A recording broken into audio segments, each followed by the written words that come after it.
नमस्कार, इन खबर में आपका स्वागत है। मैं विद्याशंकर तिवारी हूं और हमारे साथ हैं हमारे सहयोगी अतुल। लगभग एक महीने से जेएनयू में चल रहा छात्र आंदोलन जब खबर आई कि उनकी बढ़ी हुई फ़ी वापस ले ली गई है तो थोड़ा थमता हुआ सा नज़र आया। शुरू के कुछ घंटों में छात्रों को ऐसे लगा जैसे कि जिस चीज़ का वो इंतज़ार कर रहे थे वो उन्हें मिल गया। लेकिन जैसे ही जेएनयू प्रशासन की तरफ से सर्कुलर जारी हुआ और उसमें जो बताया गया वो एकदम उसके उलट था। जो थोड़ा बहुत रिलीफ मिला है वो छात्रों के एक वर्ग विशेष को मिला है और वो भी बहुत मामूली सा, ऐसे जैसे कि ऊँट के मुँह में जीरा। तो अब सवाल ये उठता है कि जो 40% छात्र ग्रामीण बेल्ट से आते हैं या जिनके पेरेंट्स की आमदनी 12,000 से कम है, वो इतने भारी भरकम बोझ को कैसे उठाएंगे और जेएनयू प्रशासन ने कैसे छात्रों के साथ धोखा किया या झोल किया है ये प्रचारित करने में कि हमने बढ़ी हुई फ़ी वापस ले ली है, इसके बारे में डिटेल बताएंगे हमारे सहयोगी अतुल। देखिए विद्या जी, जैसे जो सरकार ने आज रोल बैक किया है, जिसको बड़ा चढ़ा करके प्रचार किया जा रहा है, ट्वीट करके एचआरडी जो सचिव हैं उन्होंने ट्वीट भी किया कि जेएनयू के छात्रों की मांग मान ली, लेकिन इसमें झोल है। इसमें झोल ये है कि सरकार ने अब जो है जो रोल बैक किया है वो पूरे सभी छात्रों के लिए नहीं है। वो बेसिकली ईडब्ल्यूएस कैटेगरी जो होता है, इकोनॉमिक बैकवर्ड क्लास, जो 12,000 रुपये प्रति माह की जो उनकी आय है, जिसकी 12,000 रुपये प्रति माह से आय कम है, उनके लिए ये रोल बैक किया गया। और ये भी बता दें कि वो सारी फीस माफ़ नहीं हुई है। बेसिकली जिस पर सबसे ज़्यादा जो है विवाद था वो था रूम रेंट और यूटिलिटी चार्जेस, जिसको जो है हाफ़ कर दिया गया, लेकिन वो हाफ़ किया गया है ईडब्ल्यूएस कैटेगरी के बच्चों के लिए ही। जो पहले रूम रेंट सिंगल सिटर जिनका जो सिंगल रूम लेके रहते थे, उसकी जो पहले उसको फीस देनी पड़ती थी वो 20 रुपये पर मंथ था, जिसे 600 रुपये कर दिया गया। और अब जो है अगर आप ईडब्ल्यूएस कैटेगरी में आते हैं तो आपको अब 300 रुपये देने पड़ेंगे। यानी जो आप 20 रुपये दे करके हर कैटेगरी, चाहे वो सामान्य हो, चाहे वो ईडब्ल्यूएस में, चाहे किसी भी कैटेगरी का बच्चा जो 20 रुपये में पहले रहता था, अब वो सिर्फ ईडब्ल्यूएस कैटेगरी वाले बच्चे को वो सुविधा मिलेगी। वो भी उसे अब 20 रुपये नहीं 300 रुपये देने पड़ेंगे। इसके अलावा जो डबल सीटर जो शेयर करते थे रूम किसी पार्टनर के साथ, उन्हें पहले जो है वो 10 रुपये पर मंथ देना पड़ता था, जिसे बढ़ा करके 300 रुपये कर दिया गया था। जिसके लिए क्या नाम है, डिमांड हुई और लगातार प्रोटेस्ट हो रहा था। उसे अब ईडब्ल्यूएस कैटेगरी के बच्चों के लिए 150 रुपये कर दिया गया है। अगर आप ईडब्ल्यूएस कैटेगरी में नहीं आते हैं तो आपको 300 रुपये ही देने पड़ेंगे। और अगर आप सिंगल रूम ले रहे हैं खुद के लिए, आप खुद अपने अकेले कमरे में रहना चाहते हैं, तो आपको 600 रुपये पर मंथ ही देना पड़ेगा। इसके अलावा यूटिलिटी चार्जेस जो है वो पहले नील था, जिसके लिए कोई आपको पैसे नहीं देने पड़ते थे, जिसमें वाटर और इलेक्ट्रिसिटी चार्जेस यानी पानी और बिजली का जो भी जो आपको रेंट देना होता है वो आप नहीं देते थे।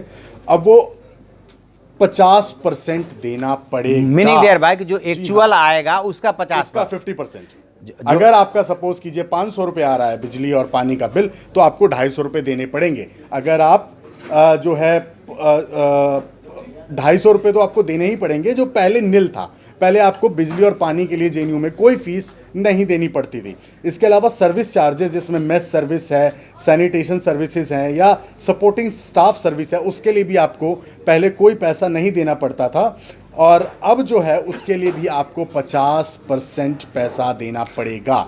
ये दो चीज़ें हैं। यानी कि पहले ये सर्विस चार्ज भी पहले नील था, उसके बाद किया गया एक्चुअल, मतलब उसमें 1700 शायद फिक्स किया गया था, ठीक है। अब उसका इन्होंने 50% कर दिया, तो 850 तो फिर भी रहेगा। बिल्कुल बिल्कुल बिल्कुल, वो देना पड़ेगा। वो ऐसा ही है। इसके अलावा रिफंडेबल मेस जो आपको देना, जो आप मेस को आप एक सिक्योरिटी अमाउंट जमा करते थे, वो पहले 5500 रुपये था, जिसे बढ़ाकर सरकार ने 12,000 रुपये कर दिया था। अब वो 12,000 की जगह फिर उसे 5500 ही कर दिया गया है, लेकिन वो फिर अगेन ईडब्ल्यूएस कैटेगरी के लिए। अगर आप जनरल कैटेगरी से हैं तो आपको 12,000 रुपये ही पे करने पड़ेंगे। ये तीन चीज़ें जो सरकार ने, इसे कह सकते हैं कि आड़ में लेकर के जो है सरकार ने ईडब्ल्यूएस कैटेगरी के बच्चों को फ़ायदा दिया। और बाकी जितने बच्चे सामान्य कैटेगरी के या कोई भी, अगर आप जेएनयू में पहले ये सारी सुविधाएं हर बच्चे के लिए उपलब्ध थी, लेकिन अब उसे कैटेगराइज कर दिया गया है। तो एक चीज़ एकदम क्लियर हो लीजिए कि हुआ क्या था कि इसके पहले, यानी कि जब तक 1 महीना पहले तक ये सब नहीं लागू हुआ था, वहाँ पे जेएनयू में कोई भी बच्चा, आप मान के चलिए कि 3-1 रुपये में वहाँ अपना गुजारा कर लेता था। 2,000 से 2,200 रुपये मेस का आता था, अब बाकी सब मिला करके 3,000 रुपये में उसका गुजारा गुजारा हो जाता था। और अब जो हुआ है कि आप 7,000 7,500 रुपया आपका लगना तय है, एक बात। दूसरी बात ये कि ये जो वापस ली गई है, ये इतनी होशियारी से वापसी की गई है कि जो 10 रुपये और 20 रुपये वाला था उसको इन्होंने हाफ कर दिया है, और यूटिलिटी चार्ज को जो है इन्होंने हाफ कर दिया है। अब आप सोचिए एक बात मोटा मोटी कि आज की डेट में कितने लोगों का 12,000 से कम इनकम वाला कैसे अपने बच्चे को जेएनयू में पढ़ाता होगा। मतलब इस महंगाई के दौर में जहाँ पे कि टमाटर और प्याज जो है 70 रुपये और 80 रुपये किलो बिक रहा है, 12,000 रुपये की आमदनी कोई बहुत ज़्यादा मायने नहीं रखती। इवन जो 25-30 हज़ार 40,000 भी कमा रहे हैं और अपने बच्चे को जेएनयू में पढ़ने के लिए भेजे हैं, उन्हें भी यदि 7-8 हज़ार रुपये अफोर्ड करना पड़ रहा है तो उनको भी भारी पड़ता है। एक बात। अब सवाल ये है कि क्या अभी तक जो बच्चों के बीच में भी ये कन्फ्यूजन था कि क्या ये बच्चों को पता है कि नहीं, अब धीरे धीरे बच्चों को पता चलने लगा है कि ये तो उनके साथ धोखा हुआ है। जी। और अभी जो आप बजट की बात कर रहे थे, तो अतुल यदि जेएनयू के बजट की बात करें कि पूरा एक साल में वो छात्रों के ऊपर कितना खर्च करता है, कितना उसका स्ट्रेंथ है, यानी कितने स्टूडेंट्स हैं, उस पर आप बताइए। देखिए, यूजीसी ने जो 2017 और 18 के आंकड़े मैं आपको पेश कर रहा हूँ, यूजीसी ने जो है जेएनयू को इंक्लूडिंग सैलरी, पेंशन और property tax and capital expenditure, ये सारी चीज़ों को जोड़ करके 2017 और 18 वित्तीय वर्ष में 401 करोड़ रुपए जो है वो दिए, और जो उसका जेएनयू का टोटल एक्सपेंडिचर है जिसके जो 401 करोड़ रुपए 8,082 बच्चों पर खर्च हुए साल भर में। इसमें यानी कि जेएनयू का जो एडमिनिस्ट्रेशन है, प्रोफेसर है, उनको छोड़ कर ना इसमें इंक्लूडिंग सैलरी, पेंशन, सब कुछ मिला के, including salary, pension, property tax जो जेएनयू देता है, इसके अलावा कैपिटल एक्सपेंडिचर में आप सब कुछ ले लीजिए, ठीक है। तो थोड़ी देर के लिए हम मान लें कि यदि 2/3 उधर खर्च हो रहा था 400 करोड़ का, तो 1/3 स्टूडेंट्स पे खर्च हो रहा था। जी बिल्कुल। तो इसे जो है ये अब जो है लोग जैसे मैं सोशल मीडिया लगातार इसको ट्रैक कर रहा हूँ, बहुत सारे लोग हैं जो ये सवाल उठा रहे हैं कि जेएनयू में मतलब हम अपने टैक्स का पैसा इन लोग को 10 रुपये, 20 रुपये में, 30 रुपये में कमरे मिल रहे हैं, ऐसे सवाल उठा रहे हैं कि भाई हम अपने टैक्स का पैसा क्यों दें। जेएनयू बदनाम है कि वहाँ पर एंटी गवर्नमेंट या एंटी इंडिया एक्टिविटीज़ होती है, वहाँ पे देशद्रोही के नारे लगते हैं या ब्ला ब्ला ब्ला, बहुत सारी चीज़ें सोशल मीडिया पे लगातार ट्रेंड कर रही है।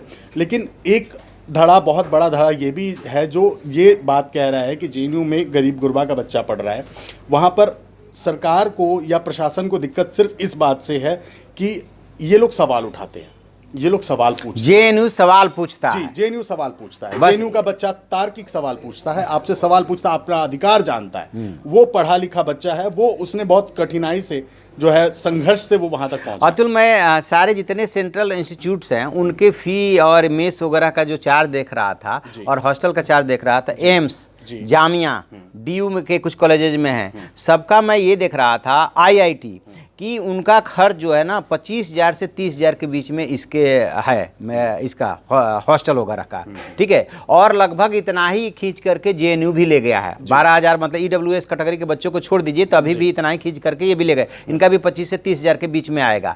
तो सिर्फ जेएनयू के लिए यदि मान लेते हैं थोड़ी देर के लिए कि इन्होंने कल रमेश पोखरियाल का घेराव किया गया जो एचआरडी मिनिस्टर हैं, उसके बाद ये सर्कुलर आ गया कि सिर्फ जेएनयू को ही लेकर के सवाल क्यों उठाया जाता है। जामिया में भी इतने ही पैसे पे हो रहा है, बाकी जितने का मैं गिनाया, इवन एम्स में भी इतना ही खर्च होता है, तो टैक्स का पैसा तो वो लोग भी यूज कर रहे हैं, और टैक्स का पैसा यूज कर रहे हैं तो सरकार कोई एहसान नहीं कर रही है। ये टैक्स देता कौन है? टैक्स देता है इस देश के लोग ही तो टैक्स दे रहे हैं। और यदि लोग के बच्चों पे, खास तौर से जेएनयू के परिप्रेक्ष्य में यदि मैं बात करूं तो वहां पे जो ग्रामीण परिवेश से बच्चे आते हैं, दूर दराज के जो बच्चे आते हैं, अंडर प्रिविलेज जो होते हैं, उनको जो है मार्क्स थोड़ा बढ़ा करके उसमें कुछ कंसेशन दिया गया है ताकि उन बच्चों को एंट्री मिले।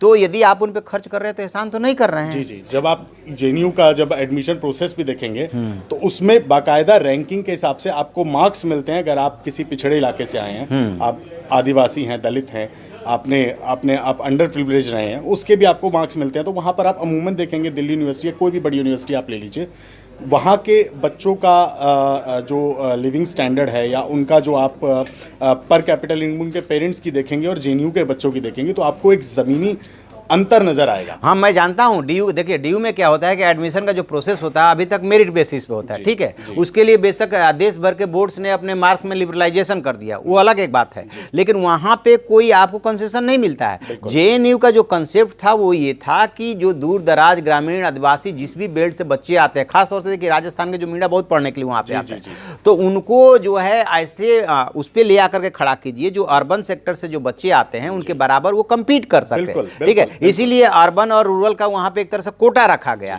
और ये ऐसा इकलौता ही संस्थान है जहाँ इस तरह की व्यवस्था है, और उसमें भी अब आपको छात्रों को देने में दिक्कत हो रही है। और जो ये भी आपने वापस लिया, रोल बैक किया है, वो भी 50% किया है ईडब्ल्यूएस कैटेगरी में, और किया है सिर्फ ईडब्ल्यूएस कैटेगरी में। यानी कि जिन बच्चों के पेरेंट्स की आमदनी 12,001 रुपया है वो पूरे से कवर होंगे। तो कह सकते हैं कि एक तरह से छात्रों के साथ धोखा हुआ है। बिल्कुल बिल्कुल सरासर धोखा हुआ है। और कहना ये मतलब सरकार ने जिस तरीके से, ऐसा कह सकते हैं कि एक हाईलाइट चलाने के लिए कि बच्चों का प्रोटेस्ट हो रहा है, बच्चे जो है वो सड़कों पे है, उनके ऊपर वाटर कैनन इस्तेमाल हो रहा है, लाठीचार्ज हो रही है, तो वो आवाज़ को कहीं ना कहीं दबाने के लिए कि हाँ हमने आपकी बात मांगे मान ली, और बहुत सारा मतलब कह सकते हैं कि एक सिस्टमेटिक तरीके से, एक योजनाबद्ध तरीके से सिर्फ उस प्रोटेस्ट को दबाने की कोशिश। मुझे तो अतुल एक और बात लग रही है, छात्रों को डिवाइड करने की कोशिश की गई है। जी जी जी जी। क्योंकि जो है इस कैटेगरी में जो आते हैं स्वाभाविक है कि उन्हें लगेगा थोड़ा हमें रिलीफ मिल गया, और जो 12,001 रुपये वाली कैटेगरी में आते हैं उन्हें लगेगा कि हमारे साथ तो धोखा है, जिटीज है।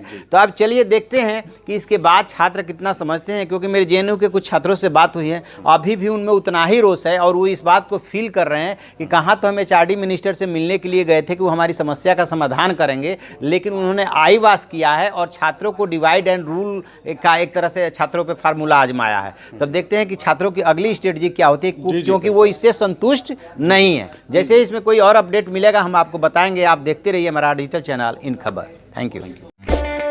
इन खबर चैनल को सब्सक्राइब करें और बेल आइकन दबाना ना भूलें।